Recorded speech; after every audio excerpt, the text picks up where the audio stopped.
আসসালামু আলাইকুম এভরিওয়ান, সবাই কেমন আছেন? আশা করি সবাই ভালো আছেন। আজকে আমরা গিয়েছিলাম নবাবগঞ্জ স্যুপ খাওয়ার জন্য।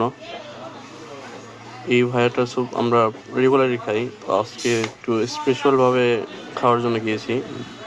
স্পেশাল বলতে ভাইয়ার কাছে বোম্বাই মরিচ নিয়ে গিয়েছি আমরা স্যুপ খাওয়ার জন্য। ভাইয়ার লোকেশনটা হচ্ছে নবাবগঞ্জ শহীদ মিনার সামনে, উপজেলা মার্কেটের সামনে। এই হচ্ছে আমাদের বোম্বাই মরিচ, আমরা বোম্বাই মরিচ নিয়ে গেছি। বোম্বাই মরিচের ঝাল, তো ভাইয়ের সুন্দর করে কচি কচি করে বোম্বাই মরিচ কেটে দিয়েছে। ভাইয়াকে বলেছিলাম সুন্দর করে কচি কচি করে কেটে দেওয়ার জন্য, তো সেইভাবে কচি কচি করে কেটে দিতেছে।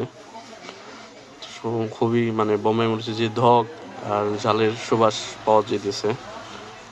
ভাইয়া এত সুন্দর করে কুচি কুচি করে কেটে দিতেছে, একদম মিহিন করে দিয়েছে, যাতে কামড় দিলে একটা আলাদা ঝাল, একটা ফ্লেভার পাওয়া যায়। তো খুবই মজাদার ছিল। ভাইয়া খুব সুন্দর করে কেটে দিল। এখন সে প্রস্তুত করবে। তো 2টা বাটি নিল, আমাদের 2 জন গেছিলাম, আমার সাথে এক বড় ভাই ছিল।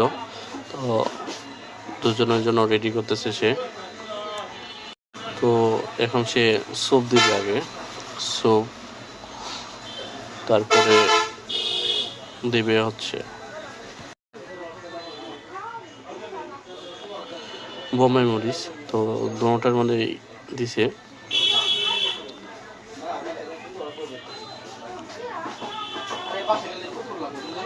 ভিডিওটা অত সুন্দর করতে পারি নাই, কারণ আমি কখনো ভিডিও ওইভাবে করি না, আর এইভাবে ভয়েসও কখনো দেই নাই। তো আজকে এই প্রথম। তো ভাইয়া আবার স্যুপ দিল, বোম্বাই মরিচের এইটা মাঝখানে লেয়ার হিসেবে রাখলো।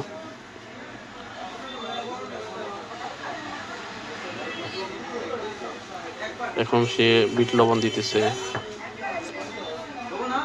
আর ভাইয়ার একটা স্পেশাল মশলা, সে এই মশলাটা দিতেছে।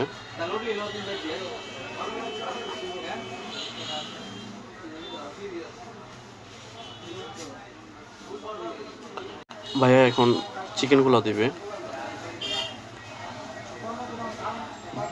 চিকেন ভাইয়া আলাদাই রাখে, অনেকে নর্মাল প্লেন স্যুপ খায় বা অনেকে চিকেন স্যুপ খায়, তো এর জন্য ভাইয়া দুইটাই রাখছে, আলাদা আলাদা করে দেয়। এখন সোয়াস পাতা দিতেছে, বা ধনিয়া পাতা বলে। তো এখানে অনেক দোকান আছে আশেপাশে, বহুত